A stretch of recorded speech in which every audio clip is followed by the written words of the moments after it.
Y'all see this? We're going all in. We're gonna do a full 90-day pantry challenge. You guys voted, I'm in, I've got $200 budget. Let's do this. Here is my pantry and freezer challenge meal set up for the week. This week, we're gonna be going off the 2004 Quick Cooking Annual Recipes. Got a cool new recession-ready recipe for you. Okay, travelers, now is the time to grab that like button for me and support the last leg of the pantry challenge. This has been one of the most successful pantry challenges I've ever done. Let's start off with a tiny grocery haul. I have $163 left out of my $200 budget. I picked up some basics this week. Almond milk and the jug of orange juice was $4.99. The almond milk at $2.39 was a really great price. I got Mr. B some coffee creamer for $2.65, bananas $1.21, and some bags of broccoli. The other thing I got at the farm swap was these tomatoes, $5 for 5 tomatoes. Look at how beautiful those are. They're so ripe and so big. I got these. They were $1.50 each, so $3, $6. And these strawberries were $5. And this came out of my $200 grocery budget for March, and I am not sorry. Look at those gorgeous strawberries. Today for lunch, we're gonna have these French fries, the last of the French fries, and these burgers on the grill. It's supposed to be 90 degrees today here in Florida. It was 85 yesterday, gorgeous weather.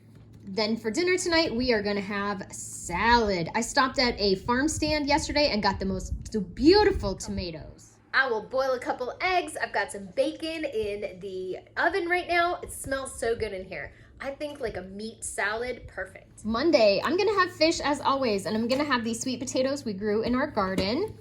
Mr. B is gonna have these sausages, and I'm gonna have him put those sausages on the grill while he has the burgers on there. The last of the green peppers and onions are gonna go with these sausages, and he's gonna have this box of yellow rice with it. That sounds pretty yummy. I wonder if I should put some salsa in with those sausages. That sounds good. Tuesday night, recession-ready recipe is gonna be a Swiss cheese chicken. I can't wait to try this.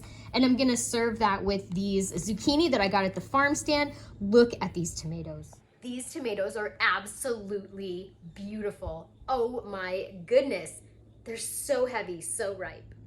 I got 5 of these tomatoes. They were $1 each, and I do not care. Then Wednesday night, we are gonna have a crock pot meal of beef stew. Beef or venison, probably beef. I found this dented can in my pantry. See, it's dented right there. It's gotta go. I'm gonna use this in the beef stew. I'm also gonna make a cream of something soup, so I'll split it between the two. And the last 2 bags of onions from the freezer. Cynthia, where's the beef for your beef stew? It's right here, and I canned it in 2019.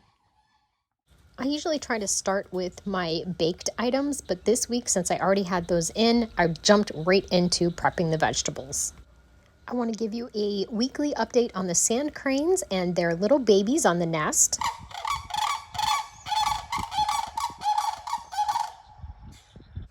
Their babies haven't hatched yet, but I think it's only a couple of days away. Before I started the camera this morning, I made a loaf of gluten-free white sandwich bread, put some bacon in the oven, and some chocolate chip zucchini bread. Absolutely hilarious. I went and got the zucchini from the farm stand, and the lady said, what are you gonna do with all the zucchini? Because I got 4 huge zucchinis, and I said, oh my goodness, I'm gonna make some chocolate chip zucchini bread. And she said to me, what kind of white girl magic is that you would put chocolate in a zucchini bread? That absolutely cracked me up. So I gave her the name of the channel and told her to check it out. Here is a recipe screenshot for the double chocolate zucchini bread. I think I may change the name of this to white girl magic bread. Here is my chocolate chip zucchini bread cooling.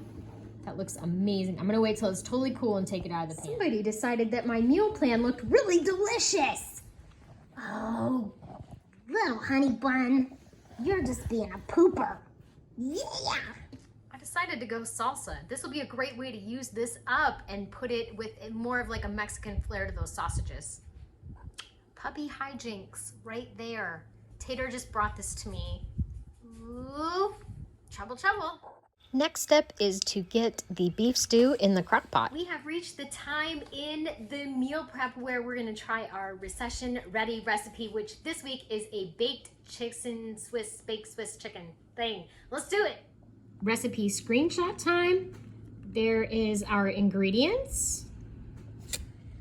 And there is the directions. This looks easy. Since I am, what is this? Since I am in recovery, I will not be using wine in this recipe, but if you are not and you have wine in your house, feel free to use it. I have my pans ready to go here. You may be asking yourself, why is there two? This is chicken and that is turkey. It is because I'm allergic to chicken, so I will be making this recipe in 2 parts. We have our broth. We have our Swiss. We have our cream of something soup. The recipe calls for a cup of crushed seasoned croutons. Those are hard to come by in the gluten-free world, so we're gonna use this stuffing mix. Because what is stuffing mix really other than seasoned croutons? So if you have a stuffing mix in your prepper pantry, I would love for you to use it. Okay, let's go. Putting this recipe together literally took about 5 minutes. By using the cream of chicken soup and pre-done ingredients, I think this is a winner. I also think this would work with any kind of cheese. If you had provolone or something your family likes, try it. Those came together really easy. We're just gonna mark this one with a C for chicken and this one for T for turkey. Part of the Recession-ready recipe series is easy recipes that are easy on your budget, easy on your time. I can't stress enough how much people are going to have to get into the kitchen to save that grocery budget. 35 to 40 minutes and we'll be ready to go. What do I do with the rest of this stuffing mix? I'm not really sure. We have gluten-free Cuban sandwiches on the menu, so I saved enough Swiss cheese for those. Looks really good. Smells delicious. This is amazingly delicious. The turkey, well, it was chicken for Mr. B, turkey for me. And the zucchini with tomato and cheese in the air fryer, this was a hit. We had some puppy hijinks this week, but how are you supposed to be mad at those faces? Thank you so much for watching. Hope you got something out of the video, maybe a little inspiration to get into the kitchen and get your food budget recession ready. Thank you again, and remember everybody, no matter where you roam, you can always find your way back home to the Biggs Homestead Kitchen.